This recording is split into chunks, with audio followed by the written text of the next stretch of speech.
Vje fjala më skandalozja ka qenë vrasja e Zemajdarit, kur ai dëshmia e tij ishte shumë e rëndësishme në atë proces, edhe në prokurori,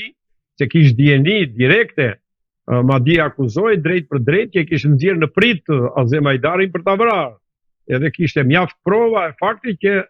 tregonin që ai ishte, domethënë,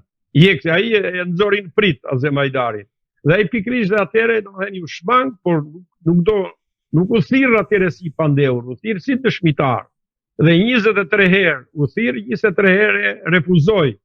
Por në rastin konkret, domethënë tani sot nuk jemi në atë situatë që ai thirret si dëshmitar. Ai është i pandehur dhe ai si të vej, si të mos vej në gjyq, procesi gjyqësor zhvillohet edhe në mungesën e tij, edhe në praninë e avokatëve. Mund të mos vjen dhe avokatët e tija, por ka norma ligjore, kodi procedurës penale thotë, caktojnë edhe avokat kryesisht dhe procesi do vazhdoj kundër tij. Kështu që në këtë aspekt, domethënë nuk i shmanget dot, por ai artificie, pra gjëra të natyrës artificiale, zvarritjet procesit me raporte mjekësore të vetë ai, domethënë duke marrë vetë ai, apo duke marrë raporte mjekësore avokatët, apo duke nxjerrë pretendime të tjera avokatët që janë gjykime të tjera, e tjera me radhë, të natyrës tillë do ketë plot dhe ai rrugën e vetme tani që i ka ngelur është që ta zvarrisi sa më shumë procesin, edhe duke zvarritur sa më shumë të mendoj që mund të përfitojë nga një gjë, domethënë vetëm që procesi po vazhdon gjatë edhe domethënë të harrohet sipas vlerësimit edhe mendjes tia, apo edhe Perëndia të bëjt vetën, domethënë. Kështu që në këtë aspekt nuk ka rrugë tjetër, kjo i ka ngelur atia, vetëm që zvarritja e procesit. Po jo e do këtë edhe për interes, domethënë, për interes tia. Cili është interesi tij? Interesi tij është që ai do me çdo kusht se gjallë atë në këtë jetë nuk e mbajnë mend ashti kontributet, nuk e mbajnë me aftësitë, nuk e mbajnë me ata gjallë tani e mbajnë vetëm të ketë një mikrofon, të ketë mikrofonat tuaja, të mediave e tjera, edhe që të thotë jam i rëndësishëm, unë nuk kam vdekur akoma, e të flasit, bëj konferenca shtypi e tjera. Po i hoqe mikrofonat ati në goja, po i mos t'i veshte, mos t'a konsiderosh me si lider të opozitës e tjera, të nesër me asaj ditë e vdes. Kështu që ai do mikrofonin sa më gjatë, duke qenë shefi i opozitës. Edhe kështu ai konsiderohet shefi i opozitës dhe del më shpesh në televizione e të tjera dhe do ta mbaj gjatë ai këtë proces pa e përfunduar me këto që u thashun juve, me këto vjegjat që do gjejnë edhe avokatët e tij, po gjithsesi çdo gjë ka një afat, ka një kod procedure penale i cili ka normëzuar gjërat edhe që i thot gjykatës shkallës parë që brenda 9 muajve duhet ta mbarosh procesin gjyqësor në shkallë të parë dhe t'japësh vendimin dhe pastaj shkallët e tjera të gjykimit bëjnë të vetën. Avokat, çfarë po ndodh me dosjen e Gërdecit dhe 21 janarit dhe pse drejtësia e re nuk u mor pikërisht me këto dy dosje të nxehta kundrejt Berishës, por u përqendrua tek një dosje, po themi, me një rëndësi shumë më të vogël se sa këto dy tjera, siç është ajo e privatizimit të Sport Klub Partizanit. Problemi është që dosja e Gërdecit ishte në proces. Edhe ishte në gjykim, madje dhe është në gjykim, sepse kemi ministrin e mbrojtjes që po gjykohet për këtë çështje. Fraksioni i saj është veçuar për ata që janë vrasës të cilësuar të 26 personave plus edhe 2 të tjerëve më pas, i bën 28 vrarë atje dhe atyre 300 viktimave tjera të plagosur që kanë ngelur invalid. Është veçuar, po edhe atje vazhdon hetimi. Është i lidhur faktikisht edhe me këtë procedim të Fatmir Mediut, që t'jepet një zgjidhje kësaj, se kjo dosje pastaj do t'i bashkangjitet atij aneksi tjetër që është krijuar. Në fakt mund të este më shpejt si procedim penal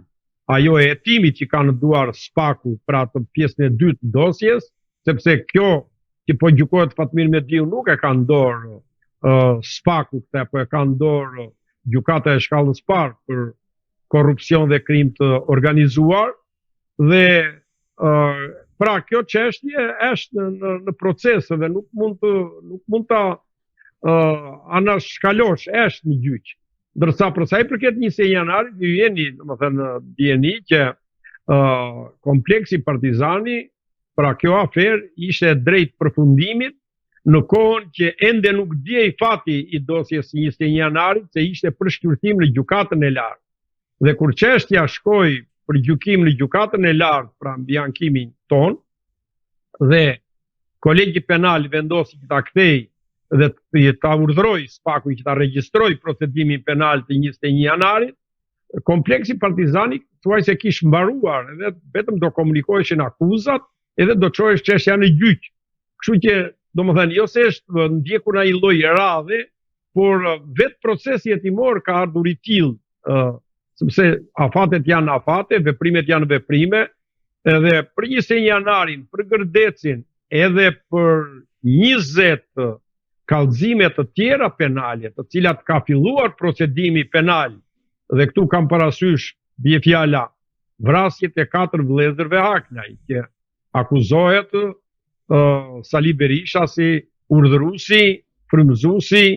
i këtyre vrasjeve, ose vrasja e 2 vëllezërve të tjerë kushëri të parë të këtyre Haklajve, të Cen Haklaj edhe Sokol Haklaj, dhe të babai i tyre Elez Haklaj, është i procedim tjetër penal që ka nisur për Sali Berishën edhe grupin e tjetër të organizuar kriminal të tij, apo edhe për një ser aferash tjera, duke filluar me vjedhjen e Floririt e tjera, janë në proces dhe ato po janë duke u hetuar dhe një nga një do të shkojnë për gjykim. Kurse kemën e mbarë, domethënë, Saliu do ta ketë me këtë proces i qelloi fati që të jetë kompleksi Partizani si çështja e parë që do të gjykohet. Ndërkohë, disa ditë më parë, presidenti amerikan Donald Trump ka firmosur një urdhër ekzekutiv sipas të cilit Shtetet e Bashkuara të Amerikës do të marrin masa shtesë dhe do të vendosin sanksione ndaj atyre liderëve në rajonin e Ballkanit Perëndimor, apo zyrtarëve të lartë, apo dhe politikanë të tjerë, të cilët minojnë demokracinë, të cilët dalin kundër sanksioneve të vendosura më parë, siç janë non gratat, apo që ndërmarrin veprime kundrejt interesave të Shtetit Bashkuar të Amerikës. Ju si e lexoni këtë urdhër dhe çfarë do të thotë kjo për vetë Shqipërinë dhe për vendet e tjera të Ballkanit Perëndimor, dhe a është një interes i shtuar i Shtetit Bashkuar të Amerikës në mënyrë që të rrisë funksionimin e demokracisë në këtë vend? Por urdhri faktikisht për shpallje non grata të disa personave në Ballkanin Perëndimor, pra urdhri i parë është dhënë në vitin 2001. Edhe këtë urdhër të parë e ka nënshkruar ish presidenti George Bush. Dhe pastaj kjo na 2001-shi çdo vit përsëritet. Dhe përsëritja është o siç ka qenë 2001-shin, ose me shtesa, ose dhe me shtesa force, domethënë të gjerave më të forta nga që ishin ato të parashikuara në vitin 2001. Dhe kjo ka vazhduar deri në vitin 2025. Në 26 qershor të këtij viti, mbushësh një vit nga dita që presidenti Trump pra kishte dhënë këtë urdhër. Dhe në këtë urdhër përfshihet edhe familja e Berishës, e gjitha familja, sigurisht e përfshihen edhe njerëz të tjerë nga Shqipëria, nga Maqedonia, nga Bosnia e Hercegovina, pra edhe nga vende tjera të rajonit.